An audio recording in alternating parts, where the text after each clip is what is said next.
Alone, cold and desperate, a man seeks refuge in the forgotten corners of a city that's long left him behind.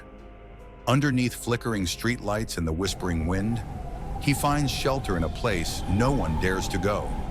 As his body trembles against the chill of the night, something else stirs nearby, unseen, yet closer than he could ever imagine. But what happens when those already cast aside become the hunted? Every night, as the world settles into the comfort of sleep, a different struggle begins. On the edges of society, in the shadows we often overlook, thousands call the streets their home, the concrete beneath them, their only bed, the night sky, their only shelter. It's a life filled with uncertainty, a battle for survival we pass by every day.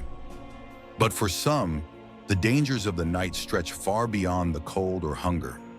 Out here, something stirs beneath the surface, a presence that follows those who wander too far into the forgotten places, places that hide secrets no one dares to speak of. John once had a life filled with laughter and love, a home where the warmth of family provided comfort against the world's harshness. But fate turned its back, and as the days turned into weeks, the laughter faded, and the warmth was replaced by a chilling emptiness. The weight of loss pulled him down into the unforgiving embrace of homelessness. Now he wanders through the darkened alleys of a city that had long forgotten him, a labyrinth of abandoned buildings and forgotten dreams. Each step echoes in the silence, accompanied only by the whisper of the wind. With every corner he turns, the shadows seem to deepen, stretching out like fingers, beckoning him to step closer. The night is heavy with an unsettling feeling, a sense of being watched. John can't shake the sensation that eyes are on him, hidden in the depths of darkness. As he seeks refuge, a shiver runs down his spine. Was it just the cold, or was there something lurking just beyond the edge of his vision? It was the strange sounds, the creaks of old wood, the soft thuds of unseen footsteps that sent his heart racing. Each night he huddles beneath the frayed remnants of a tarp, his makeshift home amid the ruins of a forgotten world. The world outside feels alive, breathing, yet hostile. The shadows play tricks on his mind. The rustling of leaves seems to whisper secrets meant only for him. Alone in the dark, the loneliness wraps around him like a heavy cloak, weighing him down, amplifying the dangers that lurk just outside the thin veil of his shelter. In these moments of quiet despair, John often wonders how many others share his fate. How many others roam these forsaken streets, hidden from the eyes of the world? As the hours stretch on and the darkness deepens, he feels the grip of fear tightening around him. Every creak, every shadow seems to pulse with an unknown energy, as if the very night itself has a life of its own, waiting, watching, wanting. Little does he know the darkness holds secrets far beyond his comprehension, and he is not as alone as he thinks. In the beginning, John struggled to adjust to life on the streets. Every day was a fight for survival, a search for food and shelter against the biting cold and the creeping darkness that swallowed the city whole. But in those early days, amidst the mundane hardships, a sense of dread began to creep into his life. Strange occurrences began to unfold around him. At first, they were small, echoes of laughter in empty parks, soft murmurs that seemed to slip through the cracks of reality. John often found himself pausing, his heart racing, as he strained to listen. "Is someone there?" he would ask the shadows, but each time he turned, there was only silence, an unsettling void. His senses heightened, John felt the weight of the night pressing down upon him. One evening, as he scavenged through a dumpster for scraps, he caught a glimpse of movement from the corner of his eye. A figure darting into an alleyway. He dismissed it as a trick of the light, but as he ventured closer, the figure vanished into the darkness, leaving him feeling uneasy and exposed. Days turned into weeks, and the feeling of being followed began to gnaw at him. Shadows danced just out of reach, always slipping away when he tried to confront them. John often found himself glancing over his shoulder, convinced that someone or something was tracking his every move. It was during one of these tense moments, as he navigated through a narrow street, that he first encountered another soul in this harsh existence. A fellow homeless man, weathered and gaunt, leaned against the wall, his eyes hollow but alert. "You shouldn't be here," he warned, his voice barely above a whisper. John felt a chill run down his spine as the man continued. "This place, it has eyes. There's an alley around the corner where people never return. Don't go there. Just don't." John's heart raced as he absorbed the man's words. What could be lurking in the shadows? His instinct urged him to flee, but curiosity intertwined with fear, compelling him to learn more. The man's warning echoed in his mind, a chilling reminder that the streets he thought he knew were filled with mysteries he could never fully grasp. From that moment on, the alley became a dark specter in his thoughts, a place he both feared and felt drawn to. With each passing day, as he tried to navigate his new reality, the weight of the unknown pressed heavier on his shoulders. What secrets did the night hold?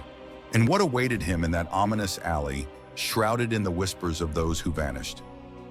Despite the warnings, John couldn't shake the feeling. The alley called to him, like a whisper at the back of his mind that grew louder each night. He knew he should avoid it, yet the pull was irresistible. One cold evening, after hours of wandering, he found himself standing at its entrance. There was something off about this place. Unlike the bustling streets just a block away, this alley was unnaturally quiet. No footsteps, no chatter, not even the distant hum of the city. The only sound was the soft rustling of trash under his feet. It was as if the world had forgotten this place existed. As he walked deeper, the air felt heavier. Every shadow stretched longer, darker, as if the alley itself was alive, watching him, waiting for something. And then, in the dim light of a flickering street lamp, he saw it. At the end of the alley stood an abandoned building. It was old, crumbling, its brick facade worn by time and neglect. The windows were shattered, jagged shards of glass catching the pale light, like cold, lifeless eyes staring out at the world. But it wasn't just the broken windows that sent a shiver down John's spine. John's heart pounded as he stepped closer. There was something about the building, an unsettling aura, a sense that it had witnessed things no one should have. Dark rumors swirled around this place. Once a shelter for those with nowhere to go, it had long since been abandoned. But no one talked about why. No one dared to enter.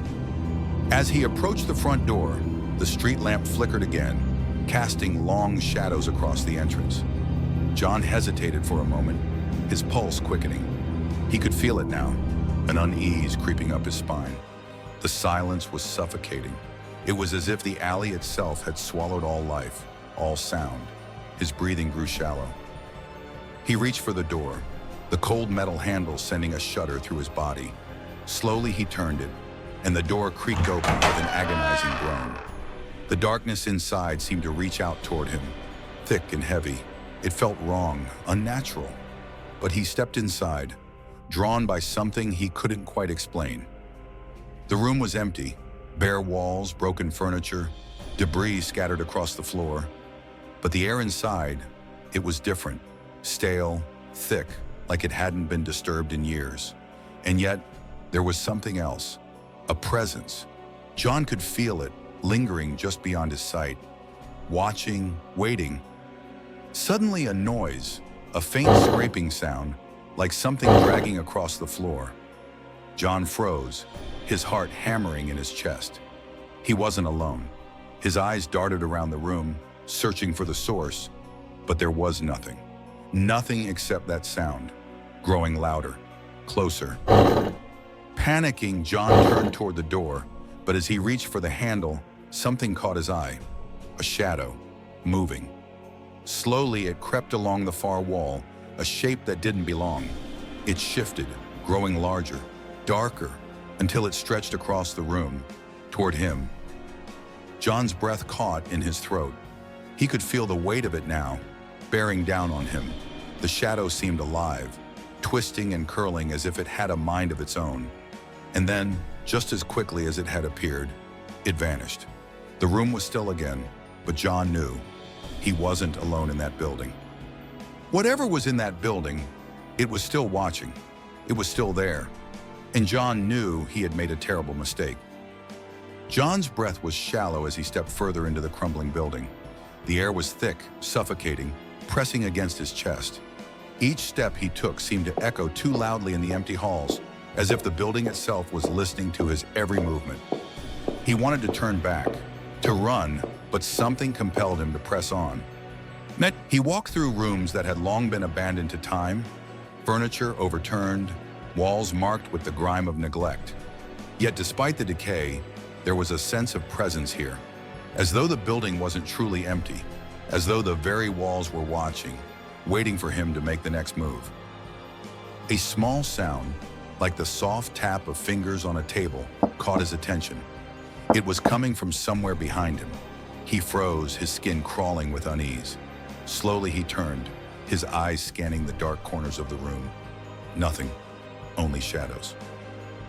Without warning, the door he'd entered slammed shut behind him with a violent crash, the sound reverberating through the walls like a gunshot. John spun around, his heart pounding in his chest. The room seemed to shrink, closing in around him. He reached for the door handle, desperate to get out, but it wouldn't budge. Suddenly, in the heavy silence, he heard it. A voice, faint at first, like a distant whisper carried on the wind. His name. It was calling his name. Soft, almost gentle, but filled with something far more menacing. The voice seemed to come from the very walls, echoing through the building, wrapping around him like a cold embrace.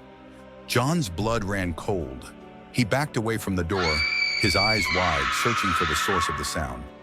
But there was no one there, just the empty, decaying room. The voice grew louder, closer, as if it were circling him, moving through the walls, creeping ever nearer. His hands shook as he fumbled for his flashlight, the thin beam of light shaking across the room. Then the objects in the room began to move. A chair scraped across the floor by itself, its legs screeching against the tile in a slow, agonizing motion. A door creaked open on the far side of the room. No one was there. The flashlight flickered, the beam wavering as the shadows seemed to thicken, pressing in around him. John could feel it now. He wasn't alone. Something was here. Something watching, waiting.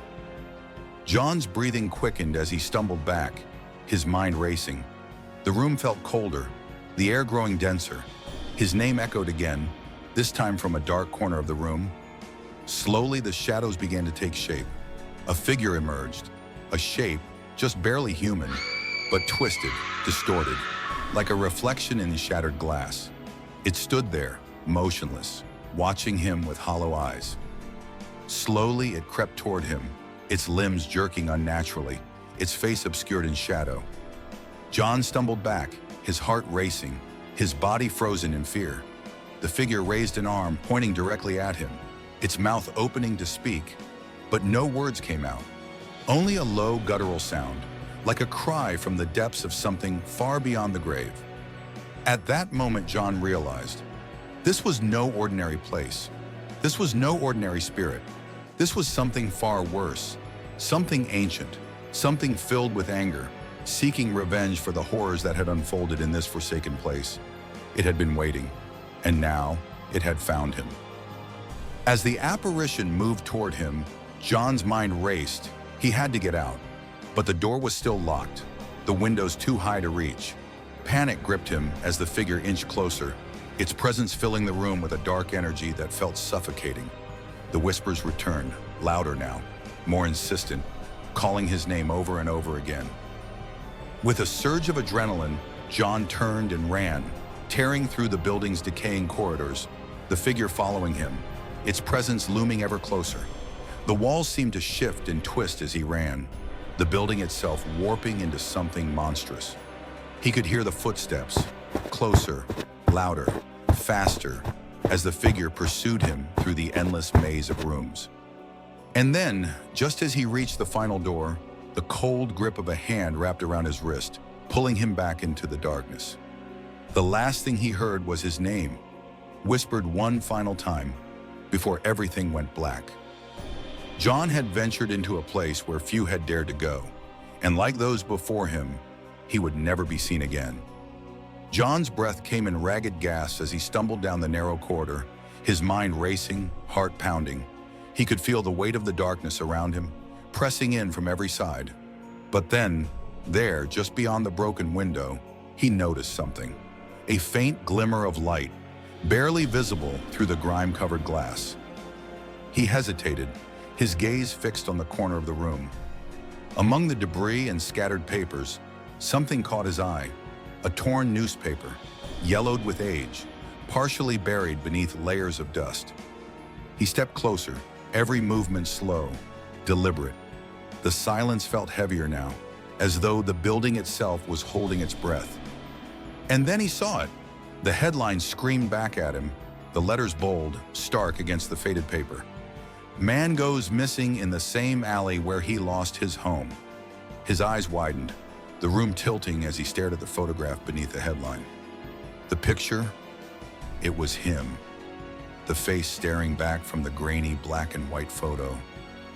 It was John. His hands shook as he held the paper, the weight of it sinking in. But this newspaper, it was old, dated from years ago. How could his picture be here? How could it say he had disappeared when he was standing right there? Questions flooded his mind, each one twisting tighter, the reality around him starting to unravel.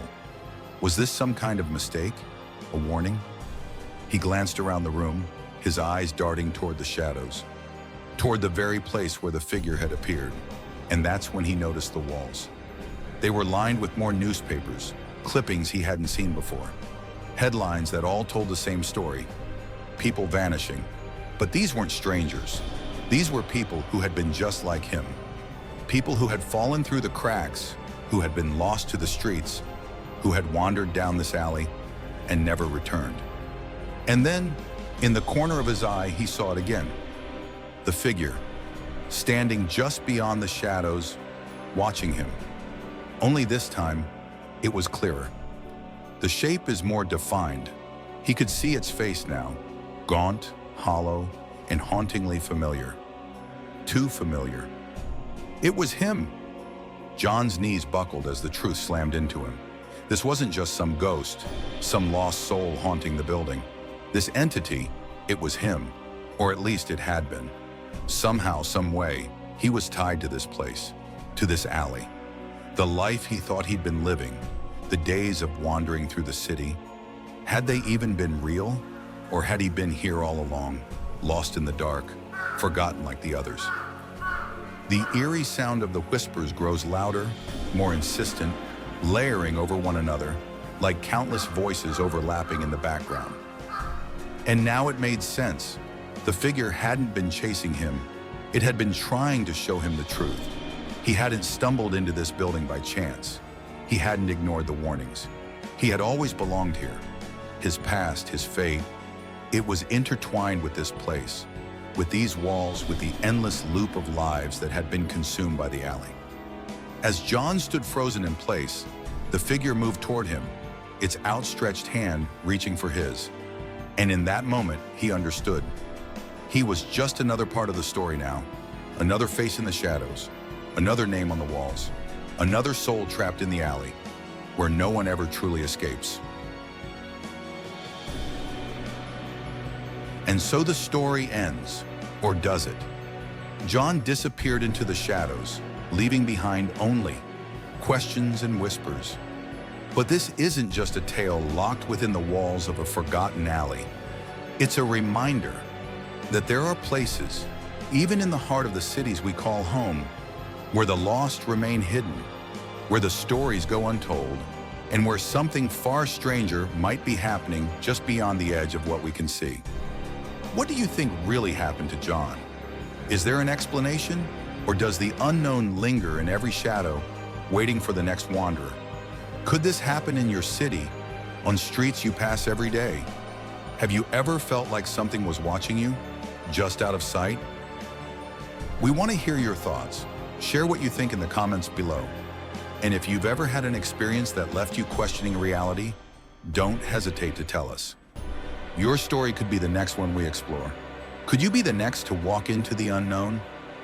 If this tale left you with chills, if it made you wonder about the unseen forces that surround us, hit that like button. Subscribe so you don't miss the next time we uncover a story that blurs the line between the real and the unimaginable.